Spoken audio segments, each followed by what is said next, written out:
Welcome back to the Smart Driving Cars podcast. We're happy you're here. This edition is sponsored by the Smart ETF's Smart Transportation and Technology ETF, symbol MOTO. For more information, head to motoetf.com. Technical support is provided by CARTS, the Corporation for Automated Road Transportation Safety, a 501c3 nonprofit dedicated to safe and high-quality mobility for all. I'm Fred Fishkin, along with the Faculty Chair of Autonomous Vehicle Engineering at Princeton University, Alain Kornhauser. Hi, Alain. Hi, good morning, Fred. Good morning, and back with us with the latest edition of The Dispatcher is publisher and consultant Michael Sena. Hi, Michael. Wonderful to be here with you from Scranton, Pennsylvania. So wonderful for you to be in America. Terrific. Well, the May edition of The Dispatcher is out. And the lead headline is Legal Framework for Driverless Cars Already Exists. Give us the overview. You start out with the adage, ask for forgiveness, not for permission. Yeah, well, the impetus for writing this was a discussion that was being held via email with two of my very good friends. One of them is on this call right now, discussing the press release that Mercedes had sent out, saying that they were the first to be able to deliver a car to customers who could take their hands off the wheel legally and drive the car legally on roads that are designated by the government of the country in which the cars are legally able to drive, which is Germany, and that initiated a discussion in which Alain was one party to it, saying that's great, but are they really taking responsibility? And the fact that the discussion widened, there were others involved, and it wasn't clear, or it wasn't, those who were involved in the discussion weren't able to describe in what I believe necessarily clear terms of what actually is allowed and what isn't allowed.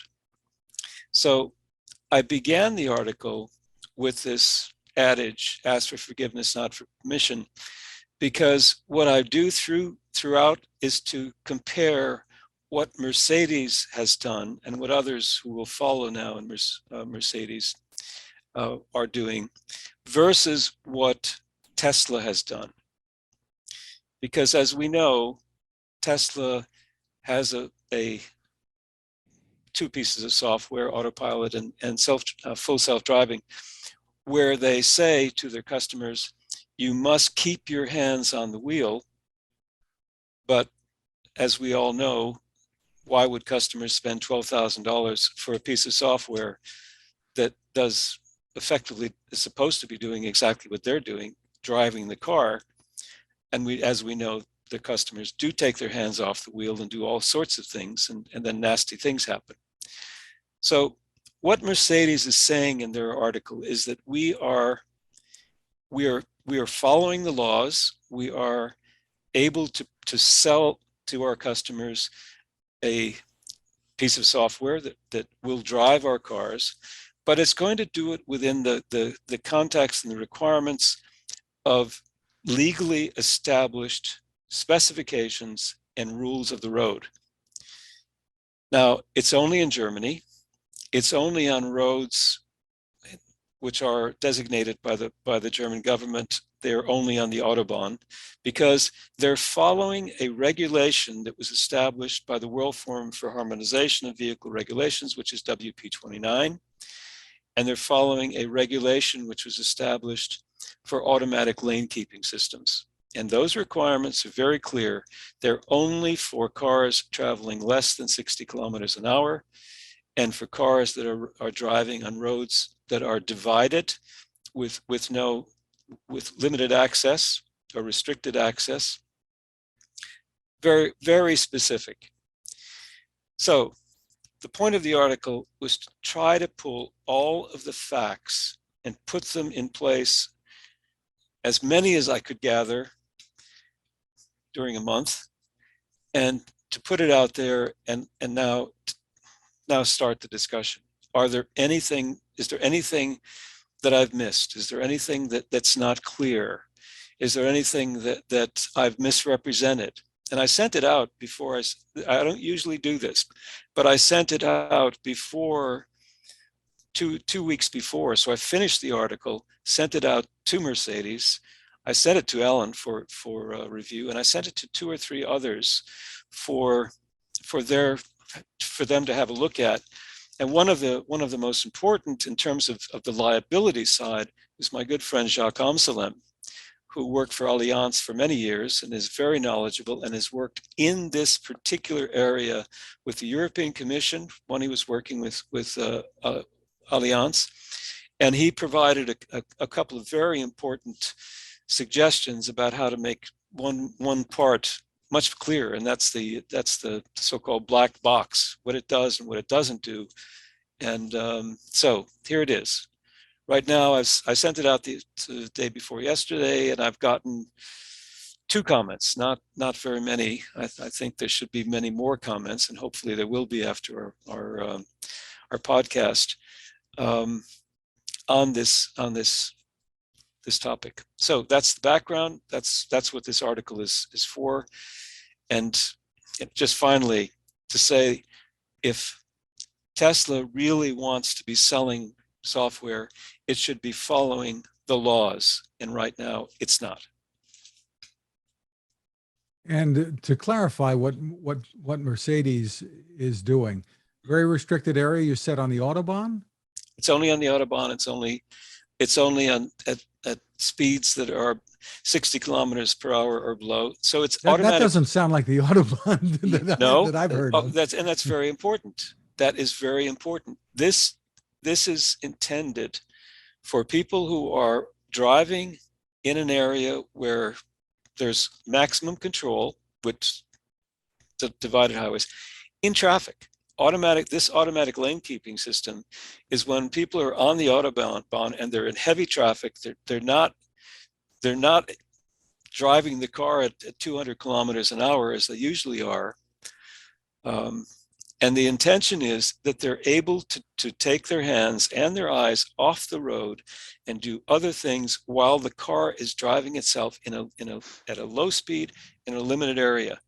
And for people who are traveling on the Autobahn, who get into these, or not just the Autobahn, I mean, eventually this is going to be on all limited access, high speed, motorways. To be able to do that, to be able to look at a map, to do it legally. Now, not to have your phone here. You're looking at maps. You're reading your email. You're making phone calls. You're doing all kinds of things. But to do it legally, and to have the car in control. And the key thing is here: you can't get in the back, go to sleep.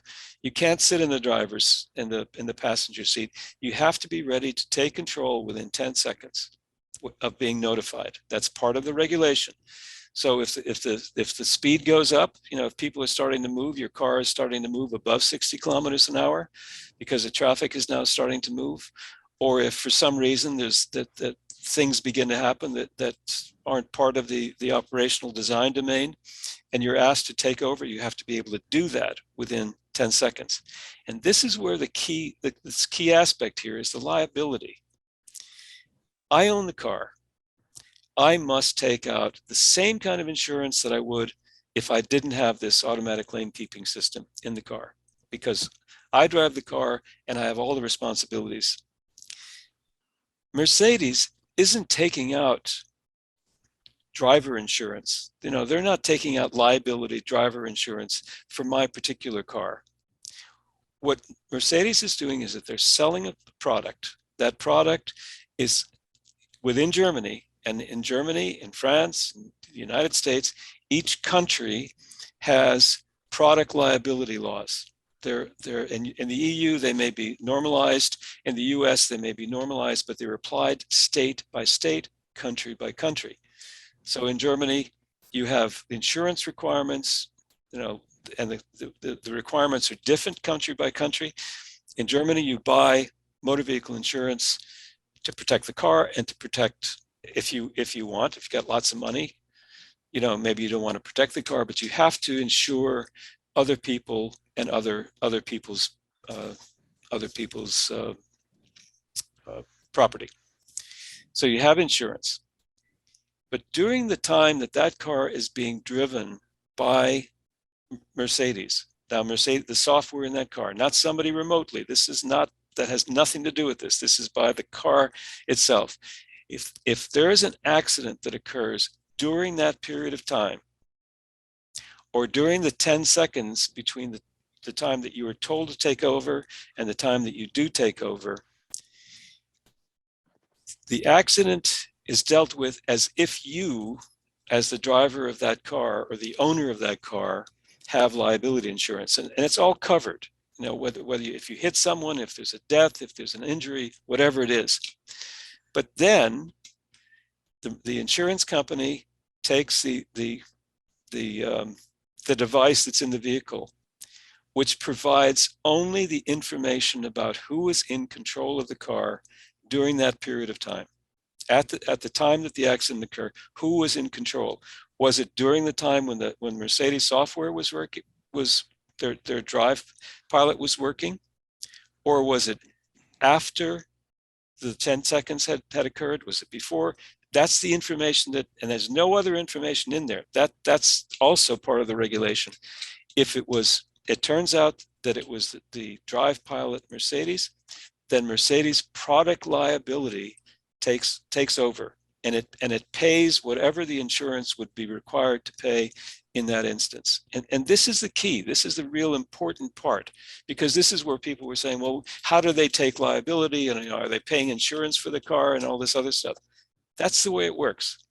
And this set of requirements, and not just, it's the liability, it's the insurance liability, it's the ability to be able to drive in a country legally, because Germany changed the laws to allow an individual to take their hands off the wheel.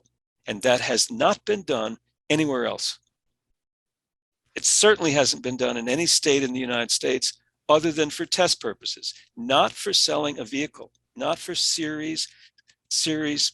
For me, as an individual just buying a car, it is not legal for me to drive that car without my hands on the wheel.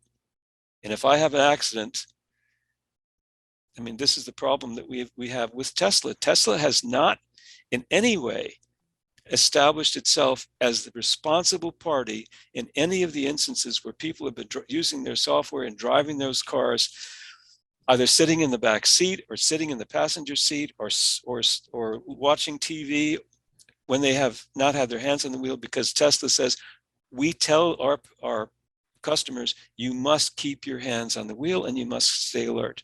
So this is the difference between what Mercedes is doing and what other companies will be doing, starting in Germany, and as soon as other countries adapt their laws. But no one is going to say, okay, now it's okay to drive your cars anywhere with your hands off the wheel. They're not going to do that, because it's totally unsafe to do that in the middle of a city. Totally unsafe to do that in places where there is no division between the highways. It means it's so easy for a car within 10 seconds to drift into another lane when another car is coming, so those laws are not going to change. But gradually, the systems are in place to do that. And that's why I say there's a legal framework for driverless cars. It already exists, but we have to use it. And what Tesla is doing, it's, we're going to do this. We don't have to ask for permission, but they're not even asking for forgiveness at this point. Other companies are going out there and saying, well, if we have an accident, we'll take responsibility. Probably Waymo is doing that. I don't know. But Waymo has the ability to allow their cars to be driven in certain places where they don't have a driver, and that's allowed. But they can't take those cars and drive anywhere, whether it's in Europe or in the United States or most other places. So this is what I've said. We have the framework. We can follow it. We don't need disruption. We need compliance. And that's what the article is about. Well, how great that Okay. you were able Oh, to dig in and decipher all of this for us. Thanks for all the work that went into this, Michael. yes, Michael has been very, very diligent in going after this, and I continue to say that this is a very, very important aspect of all this. Of course, I have a slightly different view for discussion. I think the thing that we need to do is separate the vehicles that we are going to own versus the vehicles that a non-individual entity, a company, I'll use the word company loosely, an entity of some form, owns and puts out on the road to provide mobility. I think we have to separate those two things. Can I jump in? Can I just? Yeah, sure. We have today, we have lots of vehicles that are being used for transportation that are owned by companies. Correct. Whether it's a taxi company or whether it's an Uber type of operation, or whether it's a bus service that's owned by where the owners of the buses are a public agency. Trolleys. Trolleys are okay. We can talk about trolleys as well, but trolleys are fixed rail, and I think that's a very different situation. Maybe, probably not. But go ahead. But let's not get into that one. The operational design domain of a trolley is very, very fixed. It's on tracks. But we have a legal framework that already exists for all of these situations. If I own a fleet of vehicles, I have the same kind of insurance, exactly the same kind of insurance as if I'm an individual. I agree. I agree. Yep. I agree. I don't disagree that we have a framework. However, that framework is not going to allow that entity to provide mobility to someone without a person in there.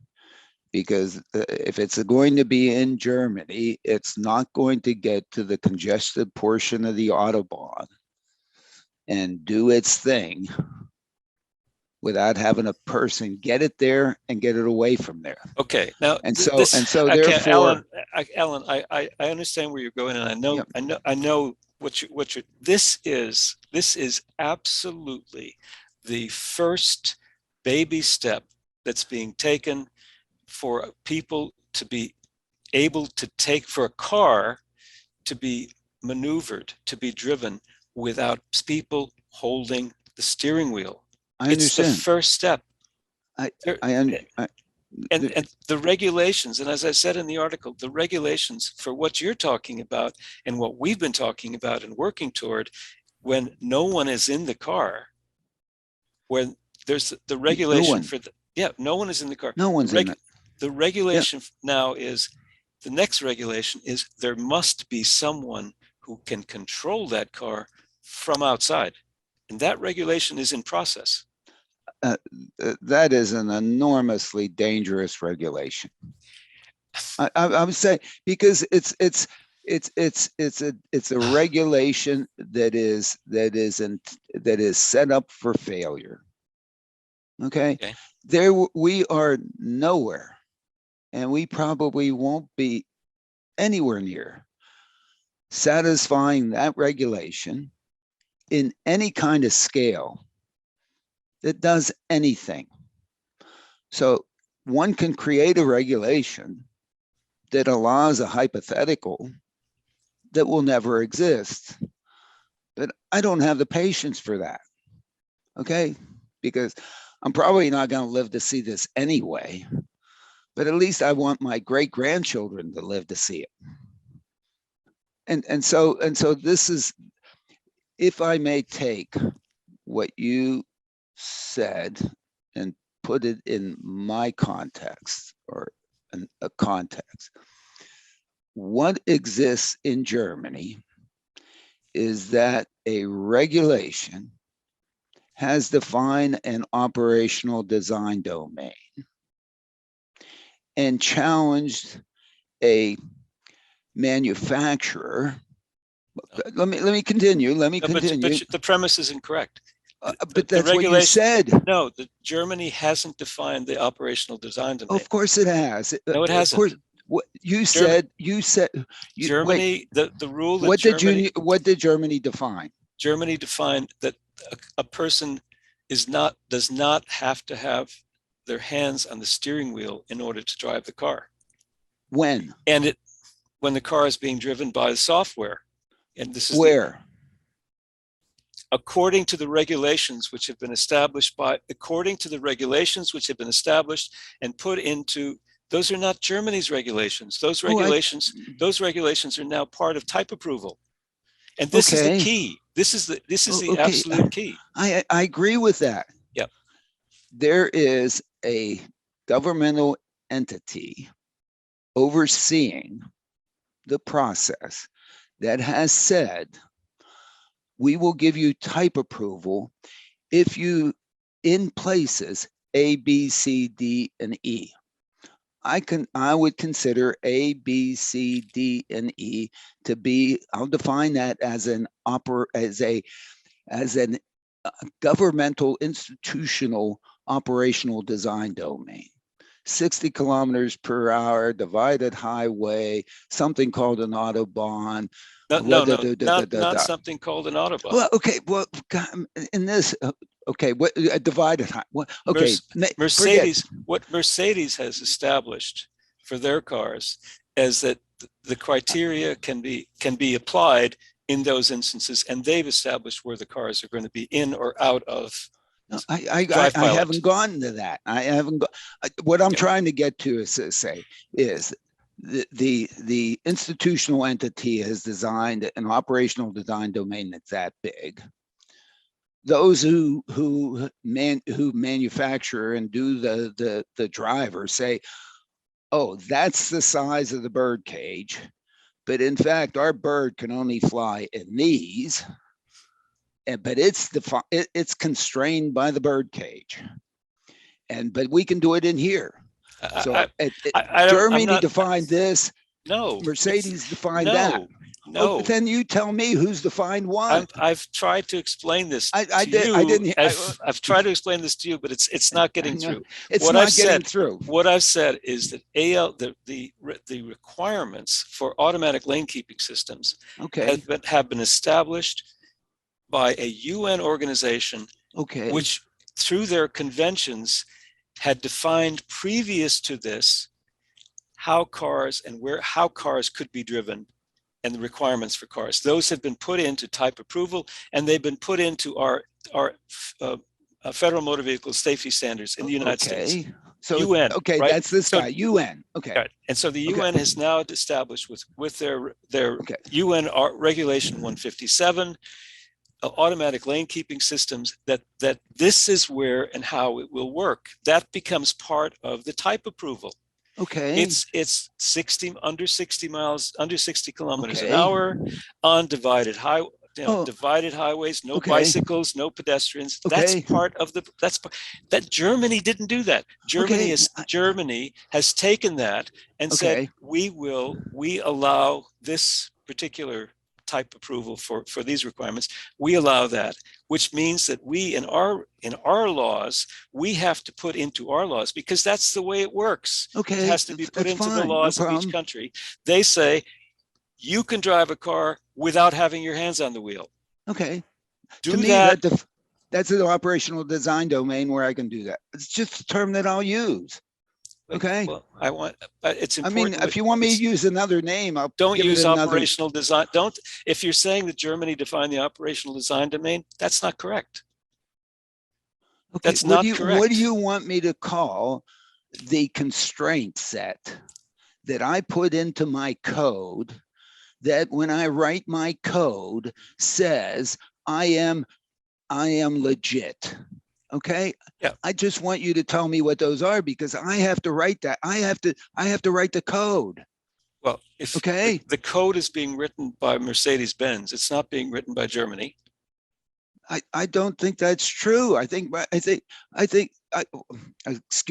the code is written by Germany.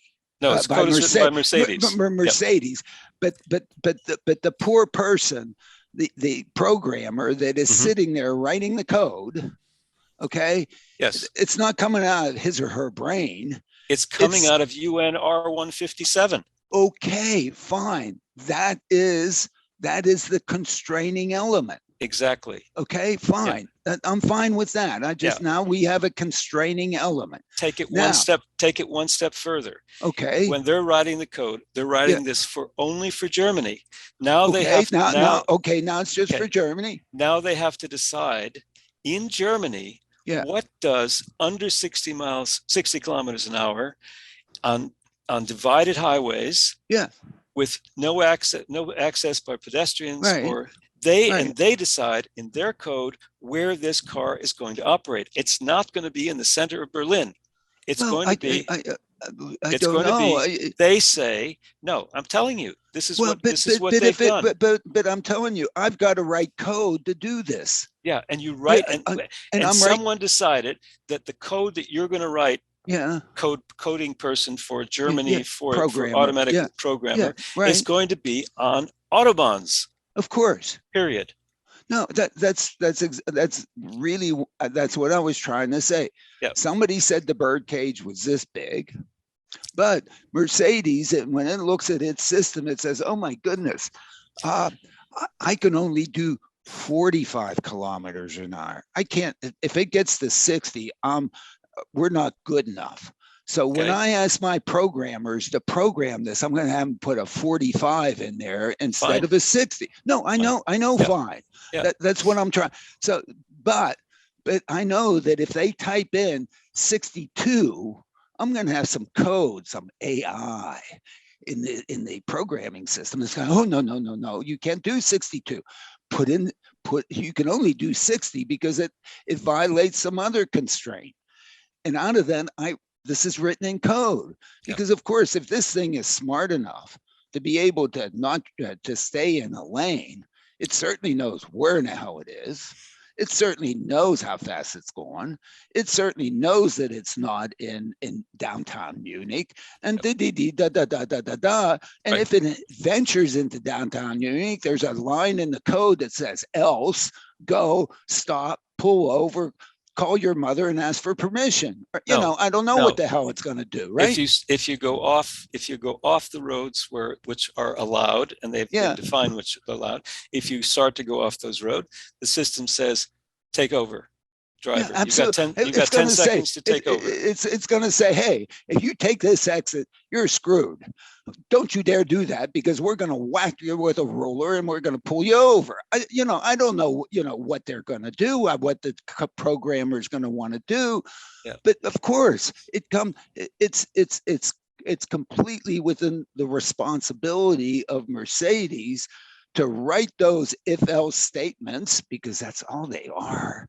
I mean, what do you think is in this damn thing? It's not any intelligence. Yeah, I'm not Somebody on the road, wrote those things. Tell me to take over. Yep. Yeah, and tell you to take over. And if you don't, it'll gracefully pull over. And it said, you do that again, you need a note from your mother. Otherwise, we're not turning on again. But Alan, it seems like we're missing something here, and I'm not really sure what it is. We must be missing something. Yeah. Okay. Yes. What are we missing? The missing piece is that there is a country in the world which has changed the laws.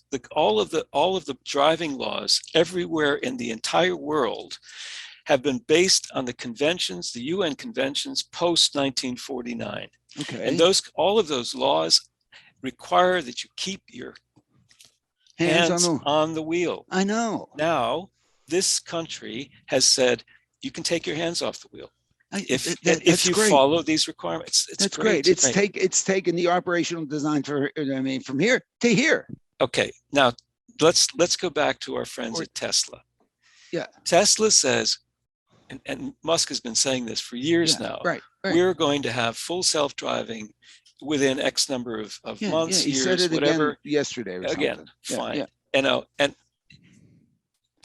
even if the car could do what he thinks it can do, which it can't, we've seen in videos that the car doesn't do it anywhere, including on highways. It runs into barriers, people die, the cars burst into flames, all of that. Sorry, don't sue me, please, because I don't have any money to pay you, Elon. Agree with you. They couldn't do it because the laws don't allow it anywhere in the United States of America.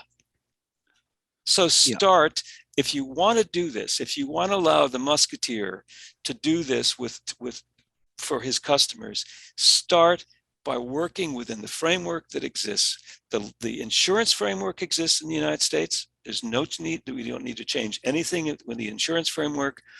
The regulations could be put into place in the United States, into the Federal Motor Vehicle Safety Standards regulations, which I know that they're already thinking of, because American US representatives were part of WP29, taken place in part of that, but the laws in the states have to be changed to allow the person to take their hands off the wheel. Then, if Musk wants to sell cars with full self-driving capability and autopilot, he can do that. But then he has to follow the regulations, which he doesn't. He does not follow the regulations with the current systems that he has. We're in total agreement with that. I have no disagreement with it. My challenge with that line of thought is that it has to remain within the vehicles that are consumer vehicles, that the consumer deals with. Okay. If those laws also apply to a fleet owner, then whatever it is that I'm trying to do in Trenton, I should stop immediately. Wave the French white flag, which I know how to do very well, and quit. I don't agree. But this is already being done today, is it not? By Waymo and Cruise and others? Yeah, they what are. You're talking about with the fleets? But look, what Waymo's doing in Chandler, that's certainly not at 60 kilometers an hour. It's not certainly not a divided highway, and it's certainly not, well, it's not in Munich.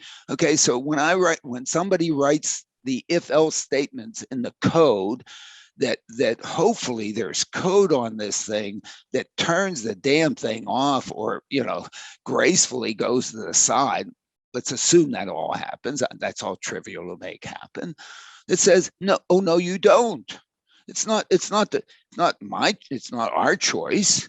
I mean, cars. When a car is sold to me, when I look at how a car is sold to me on TV, oh my goodness! I mean, I can take it down riverbanks through snow that's this deep. I mean, do donuts on my neighbor's lawn. I mean, the freedom, the opportunity, the operational design domain, as the Society of Automotive Engineers really want to call it, it is level 5 for if I'm there responsible for the damn thing with my hands on it like cold steel, I can take this anywhere. I mean, they sell it to me like that.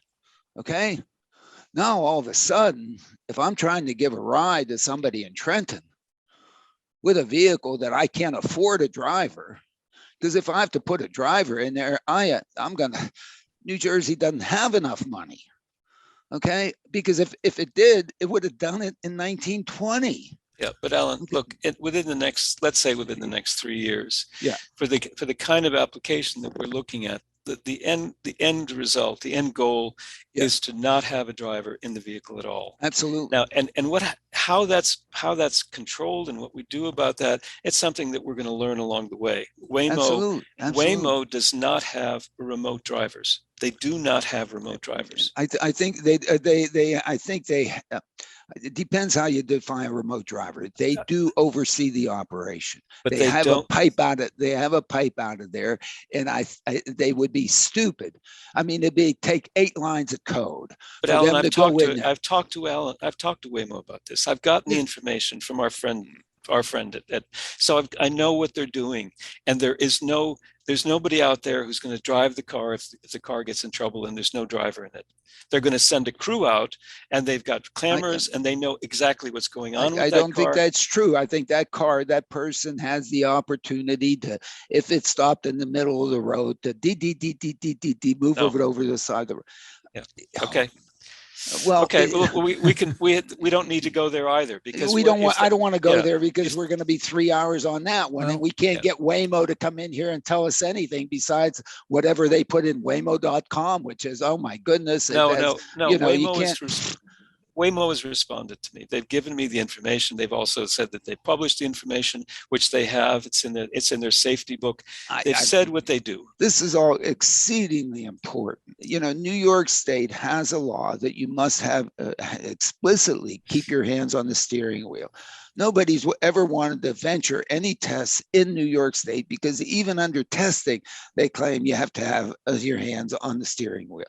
And so there's been a long litany of this thing, with respect to New York State. So if you wonder why there isn't a bunch of investment in smart driving cars in New York State, it's probably because of that. In New Jersey, our laws are a little bit easier on that. We still don't have anybody here. Okay. In Arizona, they've said, hey, as long as you're testing and in fact, if go for it. The public benefit that you're going to deliver out of that is greater than the expected risk. Go for it. And that's why Waymo's out there and doing it. Let me say one more important thing with respect to what Michael has put in here. The issue of insurance is really not the issue here, and maybe the best thing that's come out of the Mercedes German thing is a sort of a clear definition. If a crash happens, okay, it's really the owner of the vehicle that's responsible up front for taking care immediately what the heck goes on, and that's why they have to carry insurance. But the way I think insurance works basically is that they've agreed to have somebody up front take care of the immediacy of the situation, rather than everybody saying back, oh, it's not my fault, this is a hot potato, don't throw it to me. That somebody's there ready to grab the hot potato and take care of business right now. However, there's a whole team of lawyers and so on ready to then figure out, okay, who's really responsible? Who really caused this? And what's come out with all this discussion is that, hey, if this happens when this product, this toothpick, was supposed to be doing its thing and it somehow didn't, then that's a product liability thing. All these guys, I mean, OEMs, as you know, Michael, have carried product liability forever. The wheel falls off. That's not the driver's fault. But if the wheel falls off my car, I think, New Jersey manufacturers, takes care of my hospital bill and so on. And then they go back and then they say, hey, whoever my company is, your wheel fell off. You owe us. There's a clawback, and they do that. They've set it up to do that enormously efficiently, because they can't afford all the legal fees to sit there and battle about it. They have it well set up so that the clawing back as to who, hey, the crash, I may have had this great thing. I may have been going 60 kilometers an hour on undivided highway also, and then somebody T-bones me. Okay, that's not the Mercedes thing. That's the problem. Okay, they're not their liability insurance isn't clawing it back. It's the person who T-boned me. Okay, so all that, and I think what Michael has made clear is that all that situation exists. And I think what the nice thing is about what Mercedes has done is they've said, yeah, if you weren't T-boned And it really was part of our code, which we can tell by this black box that went on. Holy mackerel, we didn't hit the brakes. Yeah, We're sorry. The important thing here is for it's ours. The important thing here is because you're driving without the person being in the car, the driver, having control of the vehicle. The important thing here is that part of the regulation, an important part of the regulation, is that there is a device in the vehicle that establishes who's controlling the car at a particular time. That hasn't existed before. Absolutely. So when there have been product liability issues, it's always fuzzy. It's, how do you prove, did somebody see whether the person was behind the wheel or not? Those sorts. This is clear that the device is specifically aimed at this, and there's nothing else in there. There's nothing else in this particular device. So that's key. Yeah, that's key, and everybody wants that, because insurers don't want to sit there in court battling out, you're responsible, you're who now, they would. I think they all would really like, hey, let's have a definitive thing. We're responsible. Hey, we'll pick up, we'll fix it. So otherwise, we're not going to put this on the market. Exactly. I mean, if Mercedes all of a sudden gets into a situation that their product liability insurance has to pay off, because in fact, guess what? They'll either fix it or get out, which is great, which is exactly what should happen, right, Michael? Exactly. Yeah. Exactly. No. So that piece of it is clear, and so on. The whole. Can I ask you one more question in here, sure, which we haven't? Slightly changing. Sorry, Fred. We're dealing with hands off with, I like it, ALKS. ALKS. Lane control, because this is what this does. It keeps us in the lane. What's been done historically about my feet? Keeping your feet in the car? What do you mean? What do you mean keeping my feet on the pedals? What happened with cruise control with respect to my feet? Because if you look at cruise control, it's controlling throttle and brake. Well, now it used to control just throttle. Now it controls throttle and brake, which major advance. It really is major advance. But those are things that, do I need to put my foot up? Those are with my feet. Okay. Now, apparently we put in automated systems in vehicles. First, stupid cruise control, and now intelligent cruise control, that really allow them. I mean, I love my intelligent cruise control because I take my feet off the pedals. I actually put them, and then I always think, what's my reaction time? How long is it going to take me to get, because I'm scared to death of these damn things, but what's been the discussion about feet on the pedals? I mean, we're having a lot of discussion about hands on the wheel. Why haven't we had the discussion on feet on the pedals? I see you're looking at me weirdly, and I guess we haven't had discussion, and it's a stupid question, and I'm sorry, but whatever. I mean, I don't know what to say. Damn it. You've got to be able to. The car has to have brakes, and there are requirements for braking, and if you can't work your feet, you shouldn't be driving the car. But I think people do. Yeah, I know they do. You have to. There are UN requirements that are that regulate the braking distance. The pressure that needs to be applied to the brakes, and speed I know all that. that. But what's the question? But it seems that nobody. See, with respect to steering, everybody's worried about me being able to put my hands on the wheel. Make sure I'm not in the back seat. Make sure I'm not over here. Make sure I can get my hands on the wheel. Exactly. To what extent have they ever worried about whether or not I could hit the brake or hit the gas with respect to, especially stupid cruise control? Stupid cruise control. Alan, I'll look into that. It won't be June. I've already started. I understand. But I'll get to that. But think about it, Michael. I'll think about it next time. With stupid cruise control, I said it. 60 kilometers per hour. Okay. It kept me at 60 kilometers per hour, hell or high water. Okay. Until I turned it off. Until you touch the accelerator, until you touch the brakes, or until you until turned it off. Until I did any one of those things. That's okay. right. Yeah. And so if for some reason I don't do that, it's not pretty. If the light changes ahead from green to red, it's not pretty. So I really need to be aware and awake and all that stuff to hit that brake, because there is no code in that system. There's no sensor in that system. There's nothing in that system with stupid cruise control to stop me from dying. Yeah. Okay. All right. Somehow those things got out there. Okay. And they were sold in whatever. They were sold by dealers and so on. The Society of Automotive Engineers made it so that if I tap my brakes on when I did that, then immediately, as fast as the code, as fast as you could do it, the throttle was turned off. Right. Okay. Love you.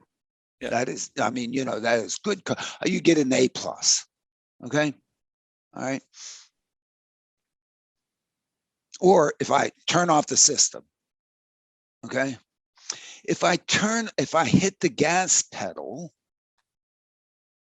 they sort of said, oh, it's okay. You want to go faster. You must have figured out, hey, if you can go faster, there's no problem going slower. So we're not going to turn this thing off. Okay. We have a whole history of this going through, no problem. I don't know if there's been litigation with it or not. Okay. Along comes intelligent cruise control. What's the difference? Intelligent cruise control has a gizmo that measures my rate of approach to a vehicle in front of me or a thing in front of me. And then based on that, all kinds of algorithms begins to not just apply the throttle to make sure I go at the right speed, intervenes and basically turns off the throttle and starts applying the brake. And sometimes so that I don't hit the thing in front of me. So there are two constraints in the problem. Speed I want, don't hit the thing in front of you. With a don't hit in front of you constraint, over the maintain the speed. Great code. If else, then boom, no problem. Okay. In this situation with this thing, if I hit the gas, the thing says, oh, Kornhauser. You turn yourself off, Alain. You've turned yourself off. Kornhauser wants to go faster. No problem. Okay, but let him. However, if I hit the brake, just tap it. Just tap it. Just tap it. It turns the whole damn thing off. Yeah. It says, Kornhauser's hitting the brake. Holy hell. Who knows what? He must know something's going on. We're out of here. But Alain, I think what you're pointing out, this is the reason why not everybody uses it. And my wife doesn't use. I know. We don't have intelligent cruise control, but she doesn't use cruise control. I use cruise control in various situations. But what's the point? My point is, my point is because I touched the brake, it tells me to basically go to hell. You're on your own. And this has bugged me forever, where the system, if I hadn't touched the brake, would continue to say, oh my goodness, Alain, you're getting too close. I'm going to apply the brake. You're really getting too close. I'm going to continue to apply the brake. I'm going to save your butt and apply the brake. Yeah, but what you're saying is that the systems that are out there right now aren't good enough to do all of that. They're still keeping you in the loop, If and will I continue hadn't, to. if I hadn't touched the brake, it Yeah. would have done that. Might have, could have, maybe. Situations change. Well, Which, as long as you're, no. It would have done its utter best to do that. And maybe I it, understand. but I Alan, understand. maybe in another couple of years we'll have individuals who are younger than we are and will depend on systems in You're ways not that we getting my don't. point. You're not I, getting my point. I don't. You're not getting my point. There has been no discussion with, hey, as soon as I touch the brake, these systems saying, hey, Kornhauser, you're in control. It's your problem. You figure it out. And I don't like that. When in fact, they could have sat there and continued to help me. And they knew I was going to hit it. And they bailed. Sorry. Okay. I'll take it up with whoever I talk to next as an OEM. No, they hate me when I bring that up. They hate me. I can understand why, but you can understand why. We can have that discussion sometime, another time. Well, I'm going to make you write another one of these damn things. It's not in my newsletters this time, but I can deal with it another time. Yeah. My point is here. That when you only control the accelerator, then me touching the brake, absolutely, you want to turn off the accelerator. And if the most efficient way you can turn off the accelerator, you turn off the whole damn thing, you've accomplished what you want to accomplish. If I touch the brake in an intelligent headway control system or longitudinal control system, me touching the brake tells the system, I want to stop accelerating, I want to stop going fast, and maybe I'm not hitting the brake hard enough. And if you think I should be hitting the brake harder, you should continue to do that. You should not turn off your braking part of lineage on the code and just trash it away, because you could still be helping me. And you ran for the hills and you threw it all back to me instead of saying, hey, I can continue to help you. And I think that is bad code. That is bad algorithms, and they should fix it. There you Sorry. go. Okay. We have to take a break of another kind. Or here, Michael. I bring him on my podcast that we want him to make his point, and then damn it, I end up making. I'm sorry, Michael, but we always have. Look, these are tough things. Yeah, these are very difficult things that have fundamental implications on the value proposition out here, and the value proposition is our lives. And our quality of life and our ability to get places. Okay. And that's all we're trying to do with this, is make it better for us and better for everyone. So go ahead, Fred.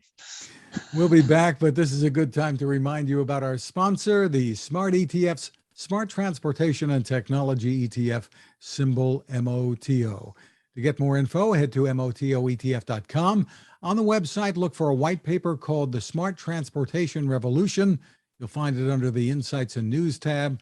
Some great information there to help you make informed decisions about investing. ETFs, you may know, can be a good way to spread risk with investments. Maybe focus on a particular category of stocks. The website again is motoetf.com. We're back with more of Smart Driving Cars and our guest, Michael Sena, publisher of The Dispatcher. Michael, there were a couple of other things in the Dispatcher I wanted to touch on, or at least one or two here. One is the demise of an EV company in Sweden. Yeah, it burst on the scene with a small car, and they got everybody, including politicians, the head of the environmental party in Sweden, this is really big, and the government, and I mean people, including, unfortunately, a lot of people through crowdfunding, putting a lot of money into what turned out to be just, I don't want to say it was a scam, because I may take it too far, but there never got to be anything close to the prototype that they built, which was a shell. It never had a motor, it never had an electric drivetrain. And finally, when they were they did put a car in front of the public. It was a Chinese car that they just rebadged and changed a few details in the front. And then the company ran out of money, and the person, the founder and owner of the company, went off in a sailboat to the Caribbean. And I tell the story because it seems that there are this particular electric vehicles, for some reason, seems to attract folks who've never been in the car industry, have never built cars, and really are looking to make a lot of money and end up using other people's money to do it. So, yeah, that's why I wrote about it. UNITI was the Unity, yes, Unity, Unity, right? Yeah. Another interesting piece I wanted to touch on, Michael, was you wrote about what happened in the state of West Virginia. They were in the process of passing a bill to stop over-the-air updates in vehicles. Blanket. That's what they wanted to do at first. Yeah, and you know, we don't. I guess we think that over-the-air updates are good for everybody, and that good for customers, and everybody's happy. But the first company that really promoted the whole concept of over-the-air updating heavily didn't have service and repair close enough for most people to be able to get to them conveniently if they had a problem. So their solution to this was over-the-air updating, and this was Tesla. You can't fix a lot of things over the air. Eventually you need to bring the car to someplace, a mechanic who can turn screws and bolts and actually do things. But a lot of things can be done over the air. But the dealer association in West Virginia decided that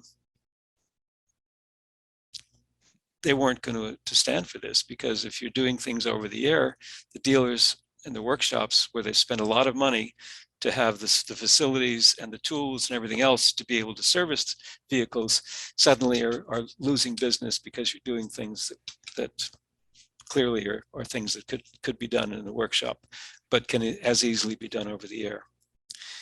The end of the story, at least for the time being, is that the legislators decided that maybe it's more important for the customers to be taken care of than for the dealers to be taken care of, and maybe the dealers and the OEM should work this out themselves, rather than us legislators deciding on laws that decide how things should be done, which clearly is not what they were put there to do. Them deciding there shouldn't be over-the-air updating is not something that governments should be legislating. It should be something that's between the consumers. This is my opinion now, but apparently the good state of West Virginia senators and Republicans decided that it really isn't something that we should be doing, and they decided not to pass the law, and it will be possible to have over-the-air updating. So, I mean, you know, when the thing came out, one was wondering, what? You know, I have to bring my car to the dealership so that they can over-the-air update it from their little ZZZ right over here to the little DDD right over there. Or you know, I mean, what is going on here? I mean, seriously? I think they heard some car owners objecting to this, right? Isn't that what happened? I don't think, no, I don't know whether there was a car owner association getting in the middle of this. I think it was more that the people within the industry, within the car industry, clearly said, we want to be able to do this. The car dealers said, we don't want you to do this. So it was between the manufacturers and the dealers, and they were asking the legislatures, at least starting in West Virginia, and this would be rolled into other jurisdictions, other states, that we want to stop this because it's taking business away from us. So it really nothing, because consumers don't know the difference between over-the-air updating and non-over-the-air updating. They know if there's something broken, they needed to get fixed. And you know, the thing is with over-the-air updating, if you've got an electric car and it's plugged in and you can do it overnight, then it works. But if you don't have a plug-in car, to do over-the-air updating is very, very complicated, because the car has to be on, the motor has to be running, the battery has to be charged. So it works with EVs. That's why it was possible for Musk to do it with Teslas, but it doesn't work with all cars, and all cars are not necessarily plugged in all the time. So even if it is an EV and the car is sitting in the middle of the city and you don't plug that in, you plug it in when you get to your office, or you do fast plugging in, it's not enough time to do the over-the-air update. So this is very complicated. It's not something that's like a slam dunk. But wait, over-the-air updating is over-the-air updating of code. I mean, that's the only thing. They don't over-the-air update, tighten my 13 bolt over whatever or something like that, unless they have a motor on it. I mean, if they have a motor on it, why do I need a mechanic to do that? I mean, think, do I have to go to an Apple store to get my iOS? I mean, I don't want the new iOS anyway. If they made me go to an Apple store to go get my new iOS, I'd have iOS 0.01 or something instead of a little tip there, because I have gone through this little exercise. How many people have updated their phone and found out that they've blown away, like I did once, blown away a couple of applications and a couple of pieces of code that were really important to me, and you end up having to go to a repair shop, to someone who knows what to do in order to get it fixed. All I'm saying is that the article was about what I was reporting on was that there was a group of people who wanted to stop over-the-air updating. No, I know. I've written extensively about how OTA works and how it doesn't work and how it can and can't work. But I mean, yeah, of course, of course, maybe I need somebody to, hey, you got to plug this in, and therefore because I'm not. I mean, come on. I would hope. I mean. They need to hire more Princeton students, damn it. I mean, all those kids, they know how to write that code. I mean, I think, or maybe somewhat, maybe they don't. I don't know. This is code. When it's code, it's one thing. When you have to change the batteries, or you have to, put in new brake pads, or you have to, my suspension is like, I can't over the air update a spring, I mean, anyway, I don't know, it drives me nuts. Some other quick headlines to turn to, Alain. Okay, from TechCrunch, Ford hints at shift to middle mile autonomous delivery with Argo AI. The CEO, Jim Farley, during the company's earnings call, talked about a bit of a strategic shift towards goods movement. I guess it's not a surprise. We're seeing a lot of that whatever going on, good. I mean, I don't know. I realize that we need the driving thing, and for goods movement it's important and whatever, and I know why they're moving goods, because they can't move people, and they're too afraid to move people, and people are too weird and too difficult and too whatever, and packages don't trash the interior, and the packages don't complain, packages blah blah da da da da. And I'm glad that they want to do that, and whether or not we should have takeout driven to some of my students while they're sitting in their dorms, I don't know. They should get out and go get it themselves. Sure, we can make great arguments for moving things without a driver. Yes, I and I pitch it too, but darn it, Argo, why don't you try to provide some mobility to people, or maybe that you don't think that you can, or you don't think anybody wants it, because you sell cars and you want them to go buy them, and I don't know. I'm whatever.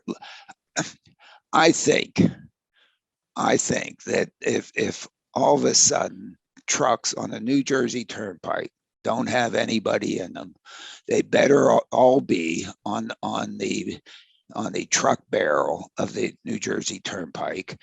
And I'm not driving on that barrel again. I'm going over the car barrel. Okay. And if those of you who don't know barrels, they're two separated groups of roads on the New Jersey Turnpike, one for trucks and cars. because you got to include, otherwise I complain. And then the other one just for cars. Okay. And you know, taking a drive, that is a big thing. Carrying really valuable stuff. And it seems to me you should be able to afford a driver. And if it's really cheap stuff and really who cares stuff, then let it move by choo-choo. Okay. In some sense, you know, to me, that's, you know, we've got a lot of work to do, a lot of things, and we should figure out how we finally out of, I guess everybody's telling me now it's $300 billion that's been invested in this technology, because according there's some McKinsey report that now puts the number at 300 billion. You know, there's been 300 billion input to this technology, and we've yet to get, you know, more than epsilon of societal value out of it. And we're all there trying to figure out, and we're all stuck and we can't figure it out. Nobody will let us take our hands off the wheel, and so on and so forth. And, you know, and great, now how often I'm stuck in a traffic jam on the Autobahn. I mean, in my life, my remaining life, I hope it's less than 2 minutes. Okay, so now I'm going to get 2 minutes worth of value out of the Mercedes thing. Thank you, Mercedes. And who in the heck are they really trying to save out there? You know, it isn't some struggling, you know, German who's trying to, you know, get to work, really. You know, I don't know who's stuck in those traps, but I don't know. I'm frustrated, as everybody can tell. Sorry for my frustration. Not everybody can afford to buy a Mercedes, even the least expensive one. I understand, and so therefore, Right. Let's take care of those people, and let's put all of our brains and all of our efforts at making sure we have the right legislation and so on, and let's take care of those folks again. Okay, darn it, never mind. Another story, press release from Baidu, Alan, saying the company has received the first ever, in quotes, permits in China, authorizing it to provide driverless ride-hailing services to the public on open roads in Beijing. This is without safety operators in the driver's seat, is what I'm reading here. Yeah, I don't want to cause Michael to go out and follow the darn terminology and make sure we sit there and parse every darn word to see what the heck they're doing. They make sure they say not in a driver's seat. Well, does it mean it's in passenger seat? What? I mean, you know, again, if I write the constraint as a piece of code, okay, that a computer is going to follow, then basically it tells me that this is nothing but a normal taxi, except the taxi driver is sitting in the passenger seat.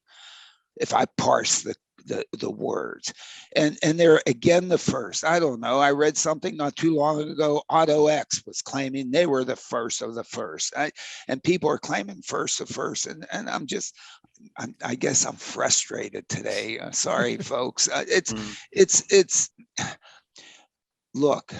If you're really trying to provide mobility affordably in some place like Beijing, and you think that you're going to provide more societal value because you have the opportunity to have this thing do the work instead of Michael, okay? Because this thing you believe at some point is going to be so inexpensive that it's free, which is, I think, if you look at Moore's law, this is what it tells us about this. And thank goodness it's taken us here, as opposed to Michael. I don't think he wants to be free.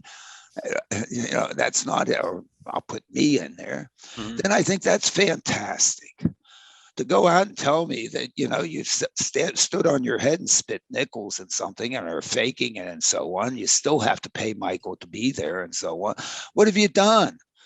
You've done nothing more than what you could have done 50 years ago. Well, 50 years ago, there weren't any cars in Beijing, so I guess they couldn't have done it 50 years ago. So there was one. Mao drove around in it. Yeah, Mao had one. There were another handful of, Yep. Russian limousines, and, everybody was on bicycles, okay, and a couple buses. So I don't know. I'm all this stuff. Look, if we, yes, if we really want to more efficiently deliver packages to me, I had a conversation with some folks about, I guess I should say that, I don't know, about Walmart, okay? And Walmart trying to get packages to people. Walmart's done a beautiful job of getting people to Walmarts by building big parking lots around Walmarts, locating in very accessible places at the intersection of freeways, and have done a marvelous job at allowing a large number of people to get to their stores and offer them all the good things that they offer and improve people's lives. I think one of the things that Walmart hasn't really thought of is very well, is how to get people to Walmarts that don't have a car. Because if I look at where the bus stop is, New Jersey Transit bus stop is, at Nassau Park Shopping Center, it's like behind the Walmart. I've driven my car by there and looked at the people waiting for the bus. I imagine they went to Walmart. What I want to pitch to Walmart, oh my goodness, if we can take people, if we can have driverless vehicles, they can bring people to Walmart. Walmart surely can bring things to them too in packages, but my goodness, they'll allow, and maybe that's not the mass people that you've gotten, and some people that don't have cars sort of go to their neighbors, hey, neighbor, when you go into Walmart, can I go with you, and beg and whatever, and do get there. But the independent ability of someone just saying, hey, I want to go to Walmart and get some fresh milk and get some fresh vegetables, and pick up a little thing that I need, a little lamp for my house, because it's going to be affordable there. I mean, and so all of a sudden I have a revelation that, the kinds of things we're talking about doing in Trenton, just as the commissioner put it, saturate Trenton with driverless vehicles. All of a sudden, we've extended our operational design domain. I'll tell you, Michael, we've extended it now to a Walmart that isn't in Trenton, because there isn't any. But there's one close by. Yeah, so we're going to go there, and we're going to allow the people to get there. Yeah, good. Okay. And hopefully the UN Commission on whatever and whenever and so on is going to let us do that. Okay, no, I mean, well, our operational design domain has to be within theirs, and it should be. Okay, it should be. But I honestly don't think. Yeah, I know you. I know what you want to refer to this. It's the brick from the other story, but I know. But come on, Michael. No, but I know. Anyway, all these things are, of course. Look, what we love about doing all this stuff, Michael, if it was easy, it would have already been done. Okay, we wouldn't be discussing any of these things. No, wouldn't be writing about it. That's for sure. Yeah, I mean, and it's a lot of work. It's a lot of discussion. It's a lot of battles, and I think all the everybody needs to really realize what the real game is, what the real challenges are. And some of these press releases that come out, like, we're the, and why am I sitting here when I read these things trying to figure out where the smoke and mirrors are and the Photoshop, as opposed to saying, yeah, holy mackerel, damn it, yes, absolutely. Yep. And making you spend who knows how much time chasing down, parsing a whatever. I mean, it's a shame. We need to figure out how to be a little bit more honest, forthright. I don't know what the right word is. You tell me what the right word is, Michael. Well, Alain, What you're talking about is going to be subject of a discussion that PAVE is having this coming week. Partners for Automated Vehicle Education. They've announced a virtual panel dealing with Trenton moves, 2:00 Eastern on Wednesday, May 4th, with a couple of familiar faces. Yeah, I guess, they they may not be so happy that I come on or something like that. Poor Michael is there saying, "Holy hell!" I'll be on a plane. You'll be on a plane heading back home. I know, but I will see you on the 3rd, right? And you Absolutely. will come by. Yep. So looking forward to it. It's nice having you here, Michael. Right. Again, it's great doing these things with you. Absolutely. And audience, I apologize for my misbehavior here. So, but, well, there's anyway, more info. It's your There's more show. info people can go to for. We steer people to the right place to go to for that panel, and that's at pavecampaign.org. And of course, we're not going to go without talking about the upcoming Smart Driving Car Summit at the very beginning of June, and everything we've been talking about regarding Trenton, that's going to be front and center here. Yeah, it is going to be front and center. We are really, quite set up for certainly the Friday piece of it at Princeton. I mean, that's traditional, whatever, coat and tie, and all the people like Michael and me arguing and whatever and so on, are discussing and trying to figure out, and that's all set up. The real, either we're going to fall flat in our face and it's just going to be ugly, or we're going to be superlatively successful, is the Mobility Festival on Saturday. And it's absolutely an attempt to try to create an environment so that at least some people in New Jersey can finally get some information about this somewhat firsthand from the folks that are trying to do it, and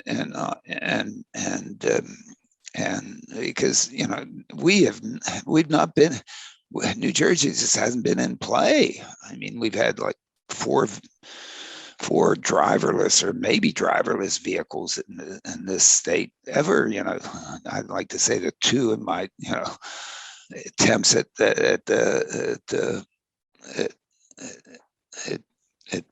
DARPA challenges, and then NVIDIA trying to develop a stack here, and then and then Local Motors, which no longer exists, running a vehicle around the Palmer Stadium at the 3rd summit. But otherwise,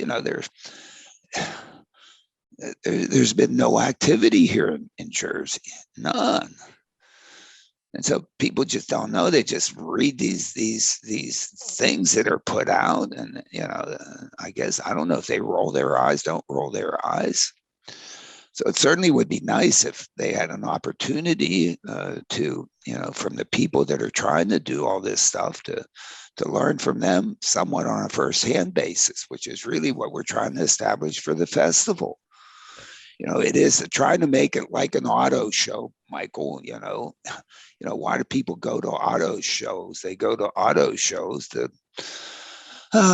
be maybe overwhelmed by the future in some sense, maybe, and all the fancy ones, and maybe there's some old ones, and there's some real ones, and there's apparently some people there who really want to talk to you, and and I guess the Geneva Auto Show hasn't come back on, but there's been Frankfurt, there's one going on in New York, I guess still at the Javits Center now.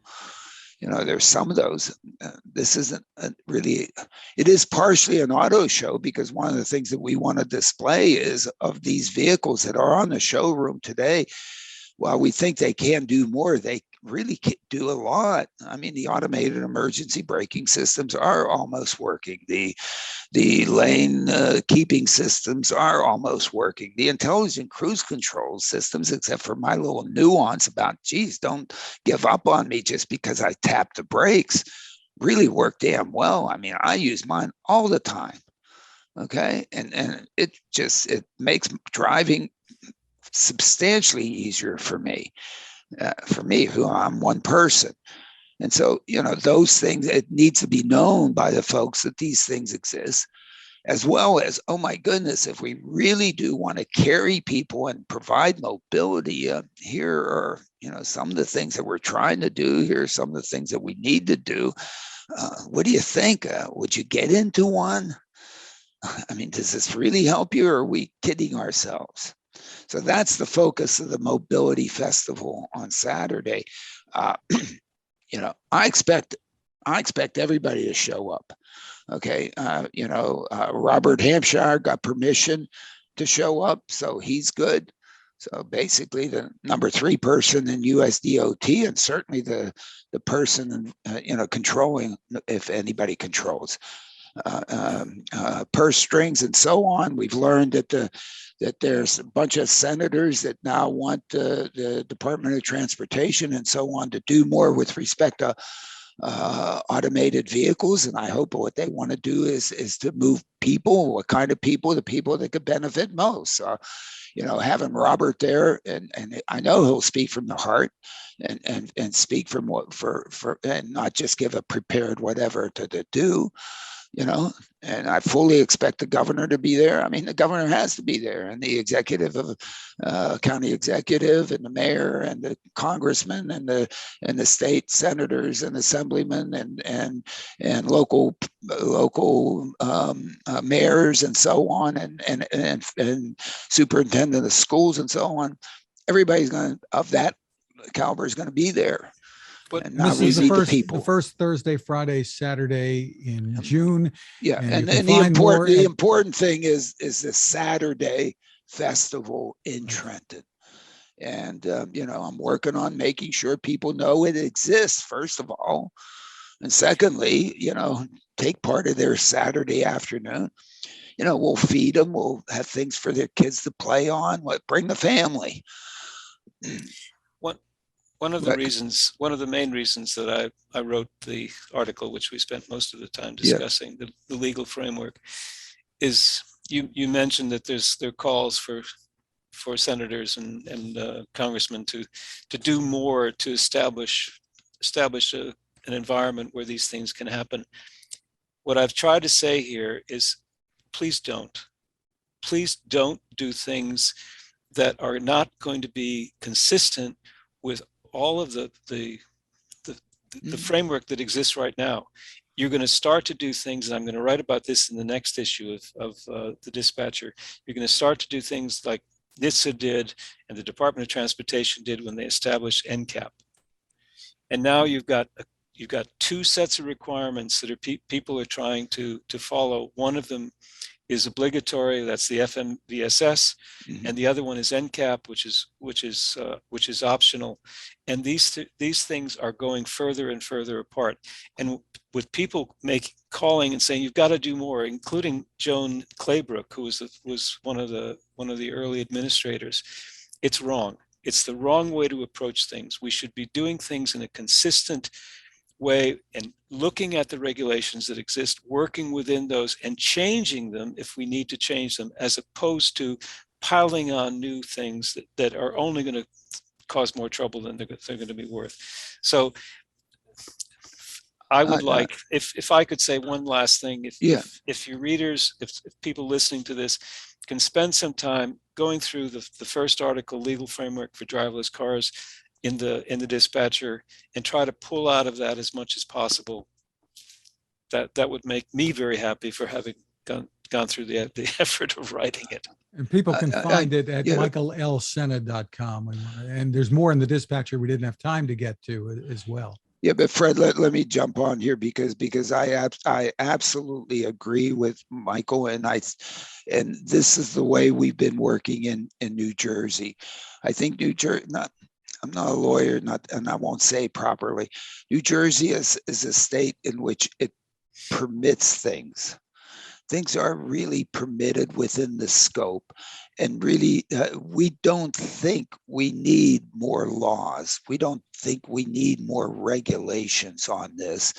And we want to be extremely careful that we continue to work within what we have, and if need be, make very small modifications.